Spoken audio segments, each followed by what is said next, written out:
문제는 타이밍. 이제 우리가 셀 차례다. 유안타 T레이더.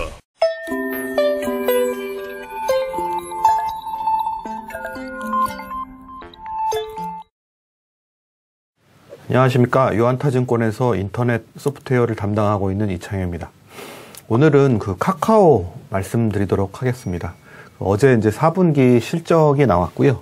예상했던 대로 굉장히 전 부분에 고르게 높은 성장을 보여줬습니다. 일단 영업이익은 1,498억이 나오면서 시장 기대치를 상회를 했습니다. 그리고 순이익이 이제 적자 전환을 했는데, 그게 이제 왜 적자 전환을 했냐면, 과거에 2014년인가요? 이제 멜론을 인수를 한 2조 원 주고 할 때 영업권이라는 걸 이제 쌓아놓고 있었는데, 그 부분을 약 한 3,200억 정도 상각 처리를 했습니다. 근데 이제 영업권 상각이라는 건 회계적인 어떤 비용이고 현금 유출이 되는 비용은 아니거든요. 그래서 이것 때문에 이제 회계적으로 순이익이 적자가 됐지만 어떤 기업 가치에 큰 훼손이 될 수 있는, 과거 아주 오래전에 있었던 일을 지금 처리한 부분이고 현금 유출이 없는 부분이기 때문에 큰 어떤 기업 가치에 큰 영향을 줄 것 같지는 않습니다. 어찌됐든 높은 성장을 이어갔고, 이익단에서도 굉장히 높은 이익이 증가를 했다라는 걸로 이제 결론을 내릴 수 있을 것 같고요.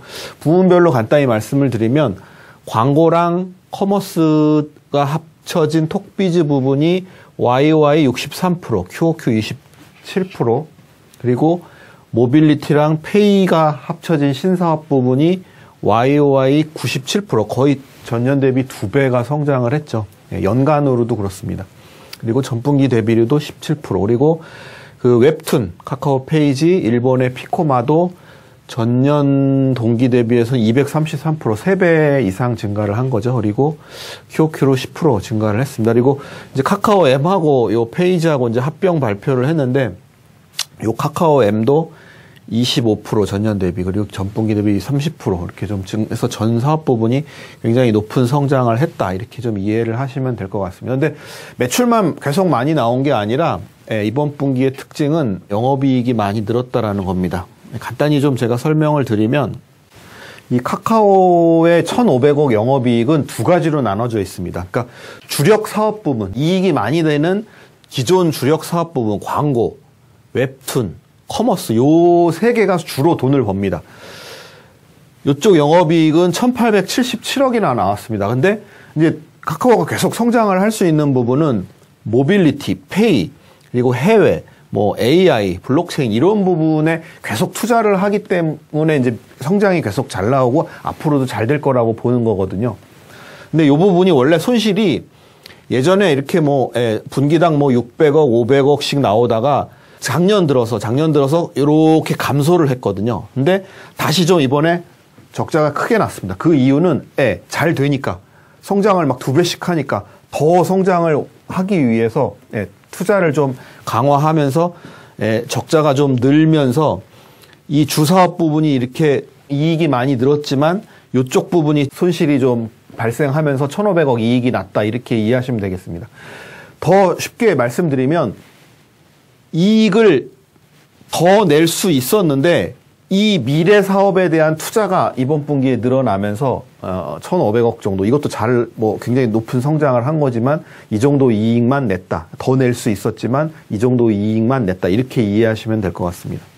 1분기하고 이제 상반기, 그리고 올해 좀 말씀을 드리면, 보통 1분기는 광고 비수기입니다. 그래서 좀 매출도 줄고 이익도 줄고 이익률도 주는데, 현재 카카오 이익의 핵심이 이제 톡비즈 부분, 저희 채팅 탭 상단에 나와 있는 광고, 이 부분이 워낙 광고 효율성이 좋아서 광고주가 굉장히 수요가 높은 상황입니다. 그래서 이 부분이 비수기지만 계속 좀 좋을 것 같고, 광고 외에 아까 말씀드린 커머스, 컨텐츠, 이 부분이 계속 고성장을 하고 있는 상황에 모빌리티 페이까지 계절과 무관하게 지금 높은 성장을 하고 있어서 1분기, 상반기, 그리고 올해 내내 매출도 고성장을 하고 이익률도 증가하는 모습을 보여줄 수 있지 않을까라고 보고 있습니다. 특히 이 모빌리티 부분이 좀 많이 올해 좀 이익도 많이 개선이 되고 좋아질 거라고 보는데, 이 코엑스랑 에버랜드 주차 사업을 땄습니다. 그래서 올해만 500억 정도 매출이 발생할 수 있을 것 같고요. 그러니까 쉽게 얘기해서 그냥 주차장에 티켓팅 하지 않고 그냥 무인 발권을 해서 카카오페이로 자동으로 이제 주차 요금을 낼 수 있는 그런 시스템인 거죠. 그리고 현재 여러분들 카카오 T블루라는 택시 많이 타시죠. 요 부분이 이제 가맹 택시라는 건데, 저희가 내는 택시 요금의 20%를 카카오톡이 매출로 인식합니다. 그러니까 뭐 기사분들 입장에서는 워낙 카카오에서 콜을 많이 해주니까 20%를 카카오에 띄고도 원래 기존에 벌었던 수입보다 더 많이 늘기 때문에 지금 가맹 택시 수가 급증하고 있는 상황이거든요. 작년 초 5,400대에서 작년 말 16,000대까지. 그러니까 이렇게 이제 빨리 늘게 되면 이쪽 부분 매출도 급성장을 하겠죠. 실제로 작년에 2배 이상 성장을 했거든요.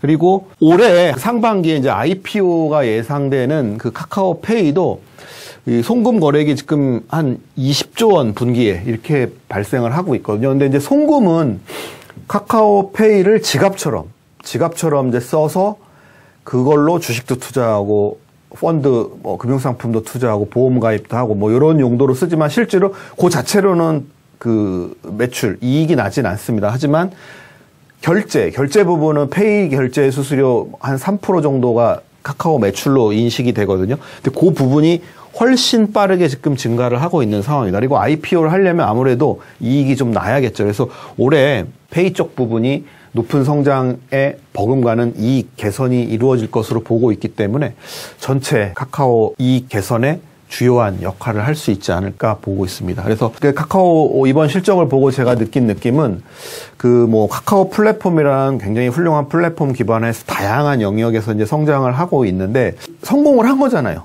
이게 한 3, 4년 전만 해도 과연 카카오톡을 사람들이 많이 쓰지만 카카오톡을 우리가 쓸 때 돈을 한 푼도 내진 않는데 카카오톡은 도대체 돈을 어디서 벌까가 가장 큰 카카오의 어떤 궁금증이었는데 이제 성공을 한 거거든요. 이 성공 경험을 이제 다양한 영역으로 확산이 되고 있는 그런 좀 느낌을 받았습니다. 그래서 다양한 영역에서 고성장을 올해도 유지를 하지 않을까 이렇게 보고 있습니다. 그래서 목표 주가를 이 커머스 쪽 부분하고 카카오 아까 말씀드린 모빌리티 쪽 부분에 좀 밸류를 좀 더 추가해서 그 부분을 반영해서 목표 주가를 상향 조정을 했고요.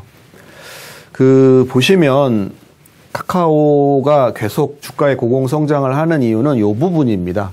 그러니까 매출도 이렇게 꾸준히 늘지만 영업이익률이 는다라는 거죠. 그러니까 똑같이 벌어도 더 많이 비율을 이익으로 가져가는 그런 구조.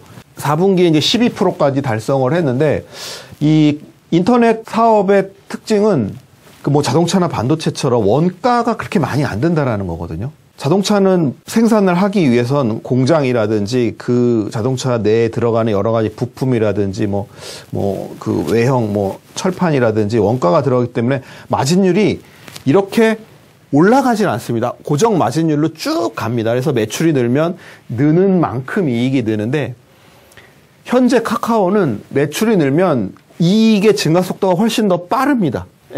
마진율 자체가 올라가고 있기 때문에. 왜냐하면 여러 사업 부분이 있지만 카카오톡 광고만 예로 들어서 말씀을 드리면 10명이 카카오톡 광고를 보나 100명이 카카오톡 광고를 보나 카카오 입장에서 원가는 동일합니다. 하지만 매출은 10배가 늘어날 수 있거든요. 그래서 매출이 늘어나면 늘어날수록 마진율은 계속 늘어날 수 있을 거라고 보고 있습니다. 그럼 이게 무한정 늘어나느냐? 어디까지 늘어나느냐? 저희는 보통 적정 인터넷 기업의 마진율을 30%에서 40% 정도 보고 있습니다. 현재 요 마진을 보이고 있는 게 네이버고요. 카카오는 아직은, 왜냐하면 신사업 부분이 워낙 많아서 초기에는 이익이 나기가 쉽지 않으니까 신사업 부분이 워낙 많이 이익을 까먹고 있어가지고 12%에 불과하지만, 앞서 말씀드린 대로 신사업 부분이 2배씩 성장하고 있지 않습니까? 그럼 거기도 어느 순간 되면 BEP를 넘어서는 이익이 쭉 날 텐데, 그게 이제 가세가 되면 이 12%가 이제 30% 마진까지 갈 수 있다라는 말씀인 거고요. 그 모습을 올해 보여주지 않을까 이렇게 좀 예상을 하고 있습니다. 네, 뭐 카카오 굉장히 높은 성장을 하고 이익 마진율 굉장히 높은 성장을 했는데 제가 이제 목표 주가는 53만 4천원으로 올렸습니다. 그래서 현 주가 대비 뭐 업사이드가 그렇게 크진 않습니다. 근데 그 이유는 목표 주가를 산정을 하는데 저희들 나름의 어떤 기준이 있거든요. 그러니까 뭐 아파트를 예로 들면 저희 동네 뭐 아파트 가격이 평당 뭐 2천만 원이면 그 주변의 시세가 비슷하게 형성이 되잖아요. 준공 연도라든지 뭐 아파트의 어떤 뭐 브랜드라든지 여러 가지가 비슷하다라면. 그래서 카카오의 어떤 기업 가치, 목표 주가를 선정을 할 때도 그렇게 산정을 합니다. 카카오의 비슷한 기업들이 지금 뭐 순이익당 얼마를 받고 있다 하면은 그거와 비슷하게 카카오도 뭐 주당 얼마가 되어야 된다 이렇게 이제 계산을 하는데 카카오는 그거에 비해서 훨씬 좀 비싼 상황입니다. 그러니까 워낙 성장을 빨리 하니까 현재의 어떤 비교가 아니라 미래의 카카오의 모습을 현재 기업과 비교를 하다 보니까 굉장히 비싼 상황입니다. 그리고 워낙 그게 차이가 많이 나기 때문에 PER이라는 멀티플로 비교를 하진 못하고 그 서머 파트라고 해가지고 카카오가 여러 가지 사업 부분이 있잖아요. 페이도 있고 웹툰도 있고 광고도 있고 여러 가지 모빌리티도 있고 이제 그거를 다 따로 띄어가지고 각각 계산을 해서 합칩니다. 그러니까 이제 아파트로 치면 뭐 땅 따로, 건물 따로, 안에 인테리어 따로, 그리고 층마다 뭐 로얄층, 뭐 저층, 고층 뭐 이런 거 따로 계산을 해가지고 아파트 한 동을 그 값을 매기는 것처럼 카카오도 그런 식으로 이제 계산을 했습니다. 그래서 그 따로 계산한 거에 합한 그 값이 53만 4천 원이다. 이렇게 이해를 하시면 될 것 같습니다.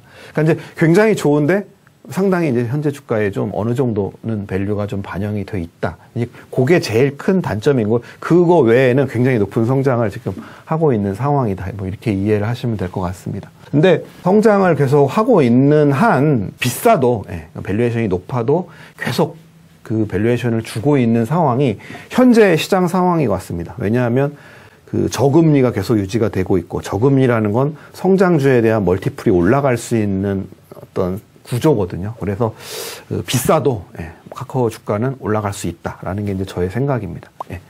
제 말씀을 여기까지 좀 드릴 수 있을 것 같고요. 끝까지 경청해 주셔서 감사합니다. 이상 마치도록 하겠습니다.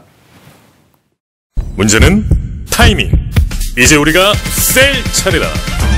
셀 타이밍을 알려주는 유안타 T레이더. 잘 파는 게 투자다. 유안타증권.